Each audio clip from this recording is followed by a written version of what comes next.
आगामी निवडणुकीच्या दृष्टीनं राज्यात घडामोडींना वेग आलाय। अशातच शिवसेना ठाकरे गटाचे प्रमुख उद्धव ठाकरे आणि मनसे अध्यक्ष राज ठाकरे या बंधूच्या राजकीय युतीच्या दृष्टीनं एक पाऊल पुढे पडल्याचं चित्र आहे।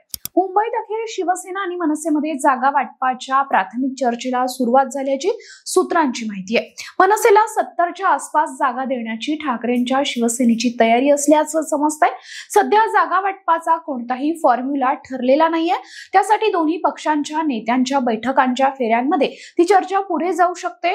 मनसेनं या आधी ज्या प्रभागामध्ये ताकद आहे अशा 125 जागांची यादी तयार केली आहे, त्यामुळे युतीमध्ये छोट्या भावाची भूमिका स्वीकारायला राज ठाकरे तयार होणार का, हा प्रश्नही आहे। मुंबई महापालिका निवडणुकीसाठी आरक्षण सोडत जाहीर झाल्यानंतर जागा वाटपाची चर्चा पुढे जाऊन या जागा वाटपाच्या बैठकांच्या काही फेऱ्या दोन्ही पक्षांच्या नेत्यांमध्ये होणार असल्याचीही माहिती आहे। त्यामुळे सध्या तरी कुठलीही सूत्र दोन्ही पक्षांमध्ये जागा वाटपावर ठरलेली नसले तरी ठाकरेंची शिवसेना ही 70च्या आसपास जागा मनसेला देण्यास तयार असल्याची सूत्रांची माहिती आहे। मनसेकडून साधारणपणे उमेदवार असलेल्या आणि लढू शकणाऱ्या तसेच ज्या प्रभागामध्ये ताकद आहे अशा जवळपास 125 लोकांची यादी तयार केली आहे। त्यापैकी जवळपास 70 जागा मनसेला सोडण्यास शिवसेना सकारात्मक असल्याचीही माहिती आहे।